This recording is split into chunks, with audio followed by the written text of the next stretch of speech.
बात करते हैं मोतिहारी सीट की।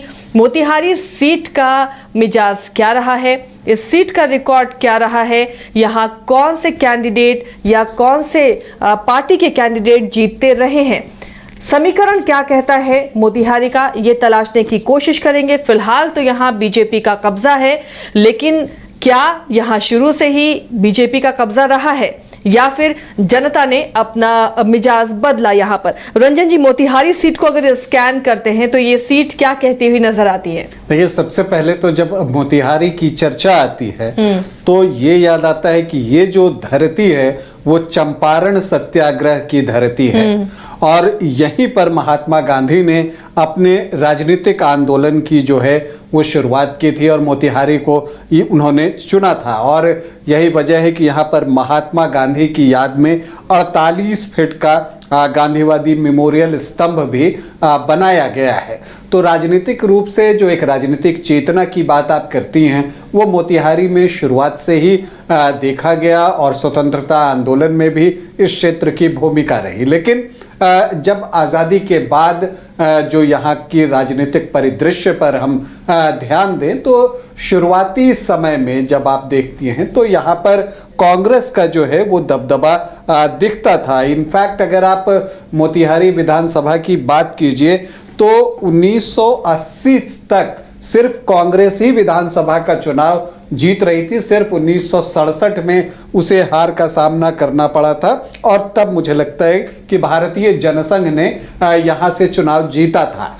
तो अब आपको लगता है कि 1967 में जनसंघ ने चुनाव जीता था, इसका मतलब ये था कि जनसंघ का एक इम्पैक्ट इस क्षेत्र में उस वक्त भी था और कांग्रेस और जनसंघ के बीच एक फाइट देखने को उस समय मिलती थी। हालांकि कांग्रेस उसमें जीत जाता था 67 को छोड़कर।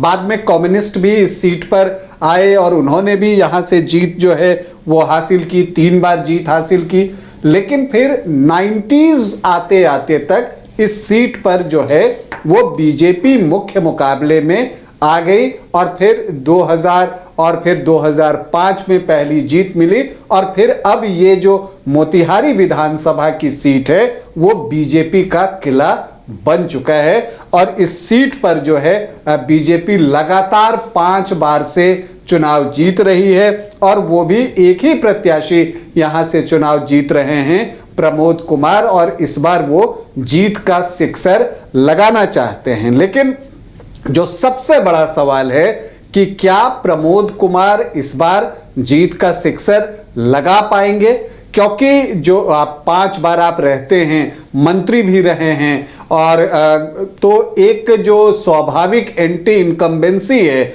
उससे कैसे निपटेंगे? क्या बीजेपी फिर से प्रमोद कुमार पर विश्वास जताने वाली है या वो अपना उम्मीदवार बदलना चाहती है? इस सीट पर क्या एनडीए के अन्य घटक दलों की भी नजर है? इस पर भी हम आगे चर्चा करेंगे। लेकिन फिलहाल जब आप देखती हैं इस सीट को और स्कैन करती हैं तो ये दिखता है कि 2005 से ये सीट पूरी तरह से बीजेपी की होकर रह गई है। और यहां पर प्रमोद कुमार 2005 फरवरी और अक्टूबर में चुनाव जीतते हैं, रमा देवी को वो पराजित करते हैं, वो भी वैश्य समुदाय से ही रमा देवी आती हैं। फिर 2000 में प्रमोद कुमार जो है वो 24,530 वोट से चुनाव जीतते हैं और उनके सामने आरजेडी ने अपना कैंडिडेट दिया था राजेश गुप्ता उर्फ बबलू गुप्ता को और वो चुनाव हार जाते हैं और 42.5% वोट जो है वो आपको बीजेपी को आता है। एक तरफ ये भी दिखता है कि यहाँ सैनी समाज का भी एक प्रभाव है। 2010 के चुनाव में सुरेश सैनी जो है वो तीसरे पोजीशन पर रहे थे निर्दलीय चुनाव लड़ते हुए और 9,764 वोट लाए थे। 2015 में जब महागठबंधन बना तो इस सीट पर जो है महागठबंधन ने विनोद कुमार श्रीवास्तव को चुनावी मैदान में उतारा। लालू प्रसाद यादव के करीबी हैं विनोद कुमार श्रीवास्तव, लेकिन जब महागठबंधन की आंधी चल रही थी तब भी जो है मोतिहारी सीट पर जो है वो बीजेपी का जलवा कायम रहा और मोतिहारी में फूल ही खिला और उस वक्त जो है प्रमोद कुमार ने 18,517 वोटों से विनोद कुमार को पराजित किया, विनोद कुमार श्रीवास्तव को। फिर 2020 का चुनाव आता है, प्रमोद कुमार एक बार फिर से चुनावी मैदान में होते हैं और इस बार जो है आरजेडी की तरफ से ओम प्रकाश चौधरी को चुनावी मैदान में उतारा जाता है, जो सहनी समुदाय से हैं, लेकिन परिणाम पर कोई फर्क नहीं पड़ता।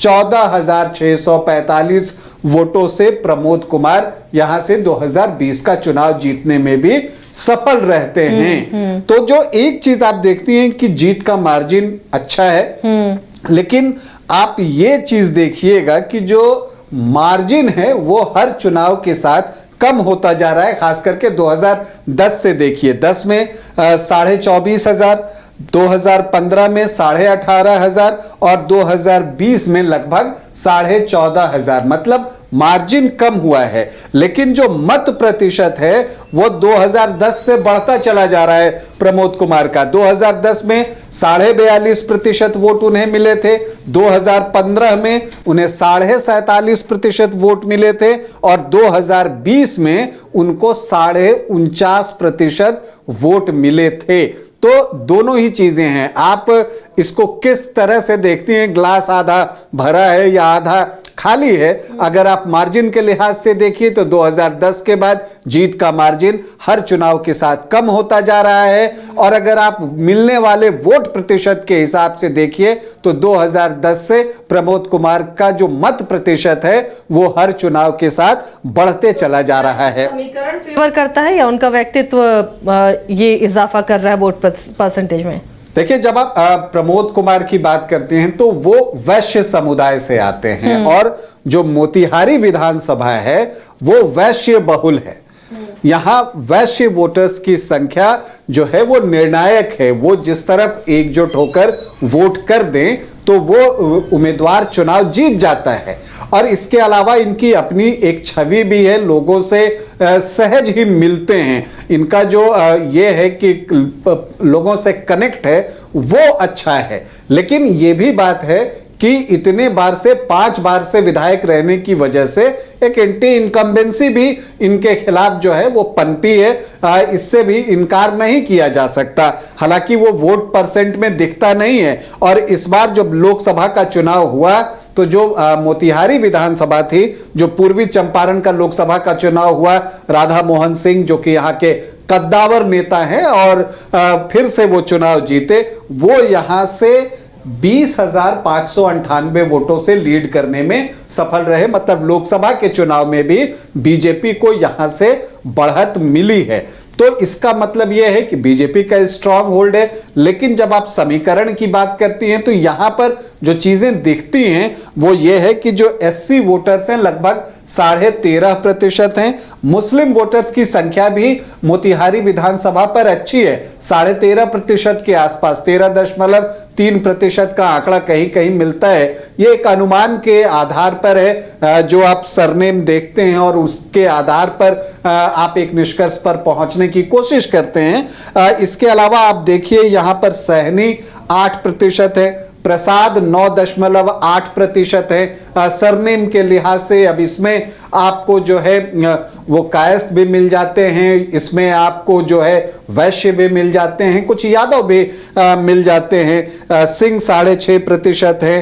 तो आप यहां पर जब देखते हैं तो मल्लाह की संख्या अच्छी दिखती है, 8-10% के आसपास। वैश्य तो 15-20-22% के आसपास इस विधानसभा में है। राजपूत जो है वो 6 से 8% के बीच, इसी के आसपास आप ब्राह्मण कह सकते हैं। कायस्थों की संख्या यहां अच्छी है। जो कुछ विधानसभा जहां पर कायस्थ अच्छी संख्या में मिलते हैं वो उनमें एक मोतिहारी विधानसभा की भी सीट है। और यही वजह है कि 2015 में विनोद कुमार श्रीवास्तव को आरजेडी ने जो है वो चुनावी मैदान में उतारा था। हालांकि वो चुनाव जो है यहां से हार गए थे, लेकिन उनको उतारा था, मतलब यहां पर कायस्थ वोटर्स की भी एक अच्छी संख्या दिखती है। इसके अलावा यादव वोटर्स अच्छी संख्या में है, ईबीसी वोटर्स है, तो वो निर्णायक जो है वो साबित होते हैं। तो ये यहां का जातीय समीकरण है। अब देखिए आरजेडी को काट ढूंढनी है प्रमोद कुमार की, बीजेपी की काट ढूंढनी है, क्योंकि आरजेडी यहां मजबूती से चुनाव लड़ता है। अब देखिए, अगर उसका वीआईपी से गठबंधन होता है तो जो मल्लाह वोटर्स हैं, निषाद वोटर्स हैं, सैनी वोटर्स हैं, उस पर एक इम्पैक्ट जो है वो आरजेडी का पड़ सकता है। पिछली बार जब विधानसभा का चुनाव हुआ था तो जो सहनी वोटर्स थे वो आपको जो है वीआईपी के जो मुकेश सहनी थे, वीआईपी एनडीए के फोल्डर में थी 2020 के विधानसभा चुनाव में, लेकिन इस बार वो जो है वो आरजेडी के साथ गठबंधन में होगा। हालांकि पिछली बार यहां से आरजेडी ने सहनी कैंडिडेट ही दिया था। तो जो इस बार एक एक्सपेरिमेंट होने जा रहा है, ये ऑलमोस्ट लगभग जो है वो क्लियर है। एक मजबूत नेता आरजेडी की तरफ से भी उतारने की तैयारी हो रही है, और वो तोड़ यही है कि वैश्य के खिलाफ वैश्य को मैदान में उतारा जाए।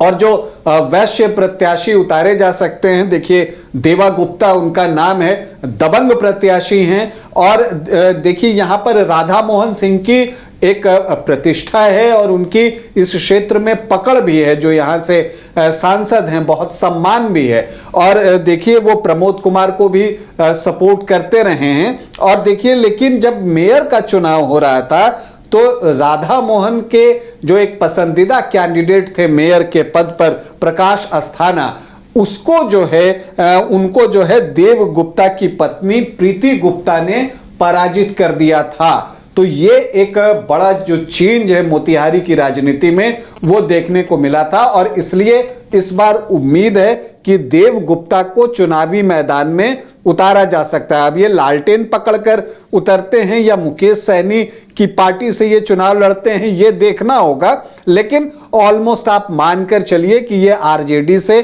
चुनाव लड़ने की तैयारी में हैं, या तो खुद लड़े या उनकी पत्नी भी चुनाव लड़ सकती हैं। और अगर ऐसा हुआ तो फिर एक तगड़ा मुकाबला जो है वो मोतिहारी में देखने को मिल सकता है। इसके अलावा अगर आप देखें तो जेडीयू के भी एक उम्मीदवार के तौर पर अपना दावा कर रहे हैं दिव्यांशु भारद्वाज हैं, पटना यूनिवर्सिटी के अध्यक्ष रह चुके हैं। आप मोतिहारी में अभी खेलों के लिए एक आयोजन भी करवाया था, उनकी भी इच्छा है कि वो चुनाव लड़ें। लेकिन क्या ये सीट बीजेपी छोड़ेगी? मुझे इसकी संभावना कम दिखती है, क्योंकि बीजेपी का यहां एक स्ट्रांग होल्ड रहा है। और चूंकि एंटी इनकम्बेंसी प्रमोद कुमार के खिलाफ थोड़ी बहुत है, तो हो सकता है कि सुमित शशांक जो बीजेपी के प्रवक्ता हैं, वो भी इसी क्षेत्र से हैं, वो भी चुनाव लड़ने का जो है वो लड़ने को तैयार हो सकते हैं इस क्षेत्र से।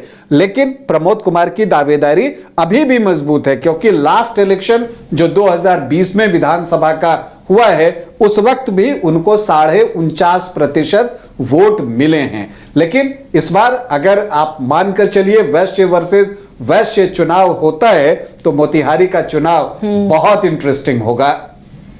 चलिए, तो मोतिहारी का चुनाव बहुत दिलचस्प होने जा रहा है, क्योंकि जब बीजेपी कैंडिडेट यहाँ से जीतते रहे हैं तो दूसरे ब्लॉक में, दूसरे खेमे में कोशिश ये होगी कि उसे कड़ी टक्कर दी जा सके और इस सीट पर इंडिया गठबंधन या इंडिया ब्लॉक कब्जा कर सके। तो इसकी कवायद चल रही है और इन सब खबरों पर हमारी भी नज़र बनी रहेगी कि मोतिहारी में जंग कितनी दिलचस्प होने वाली है और मुकाबला कितना दिलचस्प होने वाला है।